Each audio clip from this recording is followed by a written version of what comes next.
5 music lovers on a cross-country trip, touring like rock stars, getting a crash course in the music industry, one city at a time.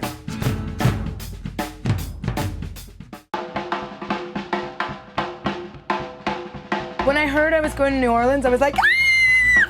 Because it's New Orleans.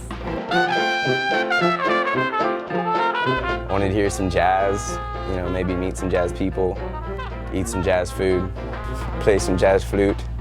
We got a music tour with Irvin Mayfield, the cultural ambassador of New Orleans. Jazz, by its true function, is the manifestation of democracy in the music. So New Orleans is a really democratic place. We like to think that we actually live the Constitution, so we think we're the most American city in America. Irvin Mayfield is a trumpet player, and he is also the ambassador for New Orleans. He pointed out a bunch of different venues with a lot of live music. Snug Harbor is kind of the vibrancy of New Orleans. Really authentic New Orleans jazz. Everyone knew him, and he'd just be like, hey, oh hey, and the cop car would stop and be like, hey, Irvin. Yeah, and we want to give them a tour of culture in New Orleans. Can we take them to jail? If you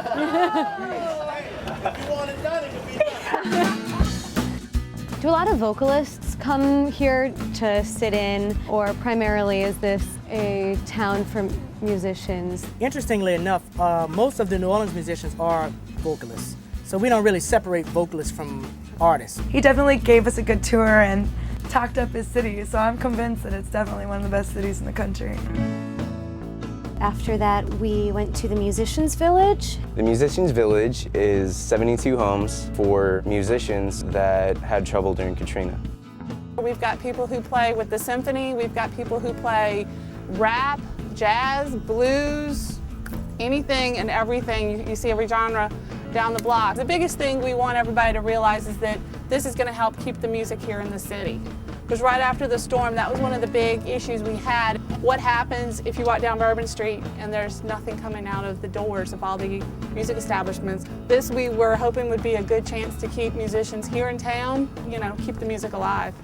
Basically, volunteers are coming in and building houses for musicians that were affected by Katrina. We got to see Habitat for Humanity kind of in action, and we got to help them, which was kind of cool. Let's see if we can put you guys to work, and let me see if Dave's got anything that y'all can help us with.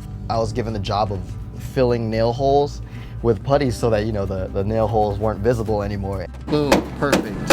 And it was a real small job, but it was cool just being able to help out. Hey, you missed that one. Then they actually gave us a power drill, and it was awesome.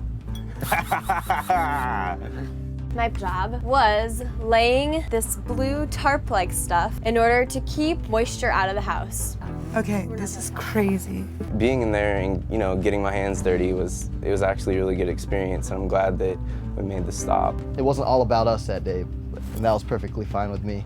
It's so apparent that New Orleans and music kind of go hand in hand. It just seemed like everybody is there in New Orleans for the music and the culture. One thing that I learned is that musicians can just come into a venue and sit in and perform, and the community seems to be very welcoming. So, we're trying to write a song. I've got a lyric. Just showed up and look what I got. Taking circles around the block. Gonna grab the rain. But I'm thinking do we think that that's gonna work? All right, everybody. What we're gonna do, we're gonna go in our bunks, close our curtains up. We're gonna get out our little journals, and we're gonna write our innermost feelings.